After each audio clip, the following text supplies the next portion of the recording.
వే gold trusted gold buyers మీరు తాకట్టు పెట్టిన బంగారాన్ని విడిపించి ఈ రోజు ఉన్న మార్కెట్ ధరకు కొనబడను.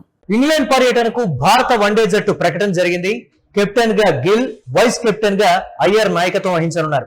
జట్టులోకి సీనియర్ ఆటగాళ్లు రోహిత్, కోహ్లీ, అక్షర్ పటేల్, బుమ్రా రీఎంట్రీ ఇవ్వనున్నారు. ఇంగ్లాండ్ వన్డే పర్యటనతో పాటు ఐర్లాండ్ టీ20 సిరీస్ కూడా జట్టును ప్రకటించింది బీసీసీఐ.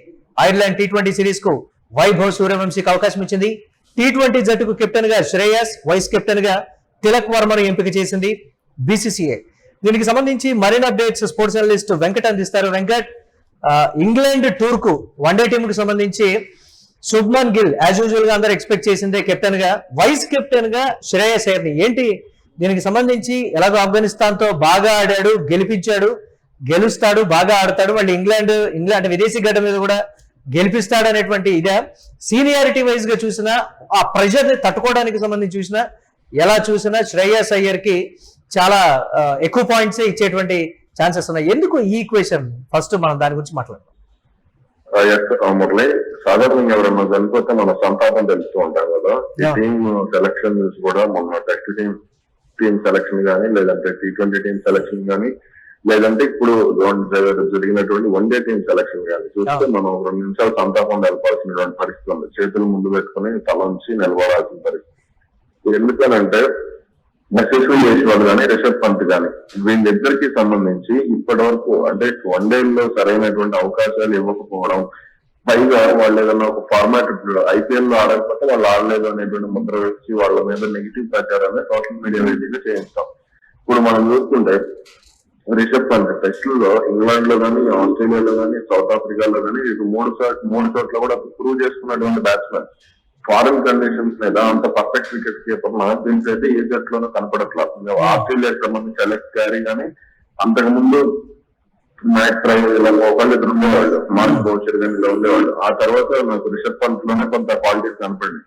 కానీ అతనికి వన్డేల్లో అవకాశం ఇచ్చేటువంటి విషయంలో మరి ఎందుకు ఆ వైఖరి కనపడుతుందో నాకు అర్థం కావట్లేదు.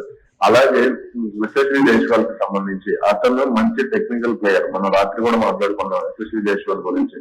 ఇప్పుడున్నటువంటి కెప్టెన్ కంటే చాలా మంది ప్లేయర్ల కంటే కూడా చాలా మంచి టెక్నికల్ ప్లేయర్. ముఖ్యంగా ఫారెన్ కండిషన్స్ లో మంచి అనుభవం ఉన్నటువంటి, అంటే మంచి ఇది ఉన్నటువంటి ఆటగాడు. ఎందుకంటే అతను మంచి అనుభవం మీన్స్ ఆస్ట్రేలియాలో ఆడినటువంటి అనుభవం ఉంది. ఆస్ట్రేలియాలో ఆడినటువంటి అనుభవం ఉంటే ఇంగ్లాండ్ మైదానాల్లో రాణించడం అనేది కొంత సులువు అవుతుంది అని అంటూ ఉంటారు. కాకపోతే అక్కడ స్వింగ్ అవుతుంది, ఇక్కడ స్వింగ్ అవుతూ ఉంటారు, ఫాస్ట్ ట్రాక్ లో ఉంటాయి, కొంత ఇది ఉంటుంది.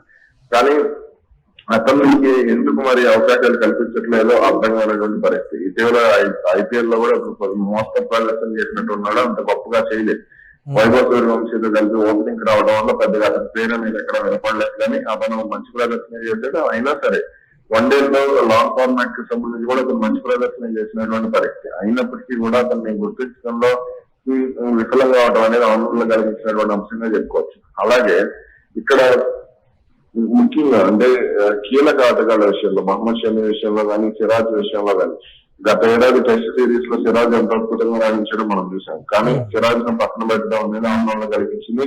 ఈ గుర్మన్ బ్రాడ్ కానీ, ప్రసిద్ధి కృష్ణ మరి వీళ్ళందరూ ఇక రెగ్యులర్ బౌలర్లు అవుతారేమో తెలియదు. అలాగే ముఖ్యంగా షమి విషయానికి వస్తే, షమి ఇప్పుడు 2027 ప్రపంచ కప్ ఉంది. షమి లాగా లైన్ లెంత్ కానీ, షమి లాగా ఆ క్యాపబిలిటీ కానీ, వికెట్ టేకింగ్ క్యాపబిలిటీ కానీ ఉన్నటువంటి ప్లేయర్ అయితే నాకు భారత జట్టులో మిగిలిన ఆటగాళ్ళు ఎవరు కూడా కనపడుతున్నారు. ఇంకా మరి జస్ప్రీత్ బుమ్రాకి సంబంధించి ఇటీవల చెప్తున్నది ఏంటి అని అంటే, ఒకవేళ ఈ ఈక్వేషన్స్ తెర మీదకి వచ్చినప్పుడు మాదంతా కూడా మిషన్ 2027 లో భాగంగా చేస్తున్నటువంటి ట్రయల్స్ ఇది, ఇప్పుడు చేయకపోతే ఏ విధంగా అనే ఒక మాటతోటి కొట్టిపారేస్తున్నారు. ఏంటి దాన్ని ఎలా చూడొచ్చు మనం? మిషన్ 2027 లో శుభం గిల్ అనేవాడు ఉండకూడదు అనేది నేను చాలా మంది క్రికెట్ అభిమానుల అభిప్రాయం. ఎందుకు అంటే అతను ఫారెన్ ఆస్ట్రేలియాలో ప్రూవెన్ కాదు, ఆస్ట్రేలియాలో సౌత్ ఆఫ్రికాలో నిరూపించుకున్నప్పుడే ఏ ఆటగాడైనా సరే సమర్థవంతమైనటువంటి ఆటగాడిగా భారత క్రికెట్ ని పరిగణిస్తూ ఉంటారు. వీళ్ళందరూ ఐపీఎల్ లో ఆరంభంలో 700, 1500, 2000 పరుగులు చేసినప్పటికీ కూడా వాళ్ళు ఎంత ఆస్ట్రేలియాలో ఎంత రాణిస్తారు. అలాగే ఇప్పుడు మొన్న ఇంగ్లాండ్ లో ఆడినటువంటి రోడ్ల మీద అతను ఆడింది మొత్తం కూడా. అతను చేసినటువంటి 700 పరుగులు కూడా రోడ్ల మీద చేశాడు. 3వ టెస్ట్ లో అతను ఎందుకు ఆడలేదు? కాబట్టి ఇవన్నీ కూడా అంటే బౌలింగ్ కఠినంగా ఉన్నటువంటి పిచ్ల మీద అతను ఆడటానికి వాళ్ళు బస్ బాల్ పేరుతో వాళ్ళు చక్కగా మంచి ట్రాక్ రోడ్లు తయారు చేసుకుని దాన్ని క్రికెట్ ఆడారు. దాని మీదనే శుభ్మన్ సెంచరీ చేసినటువంటి పరిస్థితి. మరి మీరు అంటే ఇట్లా ప్రూవ్ చేసుకున్నటువంటి ఆటగాళ్ళ పరిస్థితి ఏంటి? అసలు మిషన్ 2020లో చాలా వరకు కూడా జట్టులోకి తీసుకుంటే కొంతమంది యువ ఆటగాళ్ళు వెళ్ళాల్సి యశస్వి చేసిన కంపల్సరీ ఉండాలి. ఎందుకంటే అతను లెఫ్ట్ హ్యాండ్ అవుతున్నారు. అతన్ని తీసేసి నువ్వు మిషన్ 2027 అంటే ఎలా కుదురుతుంది? ఏ జట్టు అయినా సరే ఓపెనింగ్ కి సంబంధించి left and right combination try చేసే పరిస్థితి ఉంటుంది. అలాగే మిషన్ 2027 అంటే వన్డే జట్టులోకి సాయి సుదర్శన్ కూడా తీసుకోవాలి. కేవలం అతనికి టెస్టులకి పరిమితం చేయాల్సిన పరిస్థితి వచ్చింది. మరి T20 కూడా అతను ఎందుకు తీసుకోరు? కాబట్టి ఇవన్నీ కూడా వాళ్ళకి నచ్చినటువంటి ఈక్వేషన్స్, వాళ్ళకి నచ్చినటువంటి టీము, వాళ్ళకి నచ్చినటువంటి భజన చేసేటువంటి పరిస్థితి ఉంటే జట్టులో ఎవరికి అనేది చోటు ఉంటుంది.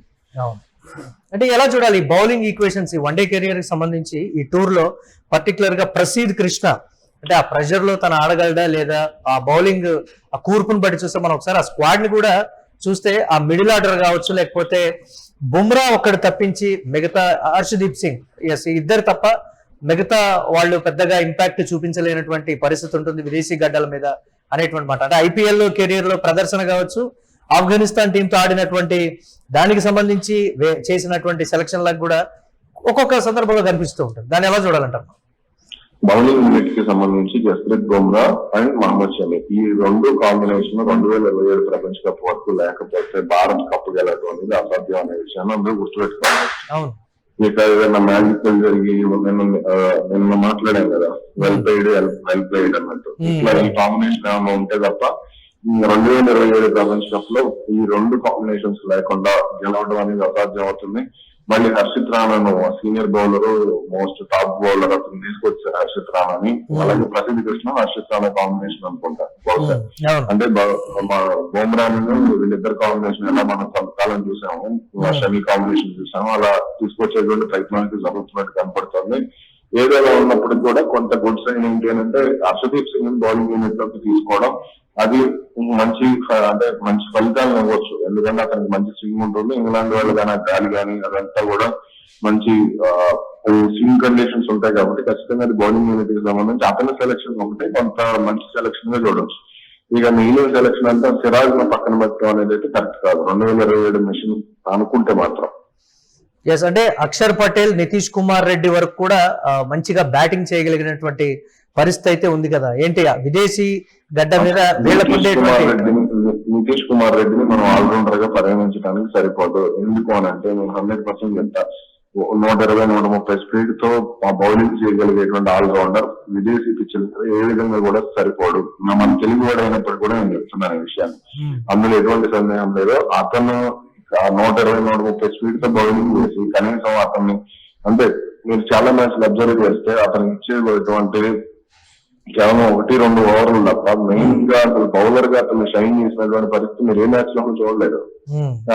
అది ఎక్కడైనా సరే, ఆస్ట్రేలియాలో అయినా సరే, ఎక్కడైనా సరే. లాస్ట్ ఇయర్ ఇంగ్లాండ్ లో అతను 2 ఓవర్లు బౌలింగ్ వేయించే టెస్ట్ కూడా సెలెక్ట్ చేసినట్టున్నారు కదా, అతనితో బౌలింగ్ వేయించలేదు కాబట్టి అతను బౌలింగ్ కూడా పెద్దగా స్వింగ్ అవ్వదు. అతను కొంత ఆఫ్ సైడ్ కొంత మంచి కొంత లేయగలడేమో కానీ అది అంత వర్కౌట్ అయ్యేటువంటి కాంబినేషన్ కాదు. అతని కంటే కూడా హార్దిక్ పాండ్యా మంచి సెలక్షన్. అవసరమైతే అతన్ని కొంత షైన్ చేసి దీంట్లో NCA లో షైన్ చేసి సెంటర్ ఆఫ్ ఎక్సలెన్స్ లో కూర్చోబెట్టి చేయగలిగితే బాగుంటుంది తప్ప ఇతని వల్ల అయితే భారత్ కు బౌలింగ్ పరంగా ఉపయోగం ఉండదు, బ్యాటింగ్ పరంగా ఉపయోగం ఉండదు. ఫీల్డింగ్ పరంగా మాత్రం జడేజాలో 15 పరుగులు ఆపగలిగే క్యాపబిలిటీ ఉన్నటువంటి ఫీల్డర్ అంతే.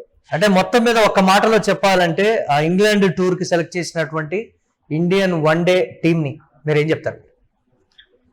అది అంటే 2/5 మార్క్స్ పరంగా చూసుకుంటే, ఎందుకంటే రోహిత్ శర్మ, విరాట్ కోహ్లీ, శ్రేయస్ అయ్యర్ వీళ్ళ సెలక్షన్ పరంగా అక్షర్ పటేల్ కానీ, వాషింగ్టన్ సుందర్ కానీ, హర్షదీప్ సింగ్ కానీ, జస్ప్రీత్ బుమ్రా కానీ వీళ్ళందరూ శ్రేయస్ అయ్యర్ లో ఆ అన్కంఫర్టబిలిటీ అనేది కనిపించింది. ఆ వన్డే మన ఆఫ్ఘనిస్తాన్ తో వన్డే మ్యాచ్ ఆడినటువంటి సందర్భంలో కొంచెం అన్కంఫర్టబుల్ గా ఆడాడా, లేకపోతే కొంచెం ఒక టైం లో ఆడాడా? కంపల్సరీ, ఎందుకంటే అతను త్రీ ఫార్మాట్ ప్లేయర్. అతను మీరు శ్రేయస్ అయ్యర్ చూసుకుంటే 3 ఫార్మాట్ ప్లేయర్. అతనికి అవకాశాలు ఇచ్చింది తక్కువ కదా టెస్ట్ లకు సంబంధించి లాంగ్ ఫార్మాట్ లో. అలాగే T20కి సంబంధించి కూడా దీనికంటే అతను చాలా టెక్నికల్ ప్లేయర్. ఆ విషయాన్ని ఎవరో కూడా గుర్తించరు. మీరు బ్యాట్ కి బ్యాట్ కి మంచి గ్యాప్ చూసినా, లేదా షార్ట్ సెలెక్షన్ చూసినా, హ్యాండ్ పవర్ చూసినా సరే అతను చాలా టెక్నికల్ ప్లేయర్. కానీ అంటే ప్రతిభ వాడికి ఎప్పుడు ఇట్లాంటి పరిస్థితులు ఉంటే అట్లాగే ఉంటుంది. Right, thanks for analysis Venkat. ఇక ఇంగ్లాండ్ పర్యటనకు భారత వన్డే జట్టునైతే బీసీసీఐ ప్రకటించింది. కెప్టెన్ గా గిల్, వైస్ కెప్టెన్ గా అయ్యర్ నాయకత్వం వహించనున్నారు. జట్టులోకి సీనియర్ ఆటగాళ్లు రోహిత్, కోహ్లీ, అక్షర్ పటేల్, బుమ్రా రీఎంట్రీ ఇవ్వనున్నారు. ఇంగ్లాండ్ వన్డే పర్యటనతో పాటు ఐర్లాండ్ టీ20 సిరీస్ కు జట్లను ప్రకటించింది బీసీసీఐ. ఐర్లాండ్ టీ20 సిరీస్ కు వైభవ్ సూర్యవంశీకి అవకాశం కల్పించింది. టీ20 జట్టుకు కెప్టెన్ గా శ్రేయస్ అయ్యర్, వైస్ కెప్టెన్ గా తిలక్ వర్మను ఎంపిక చేసింది.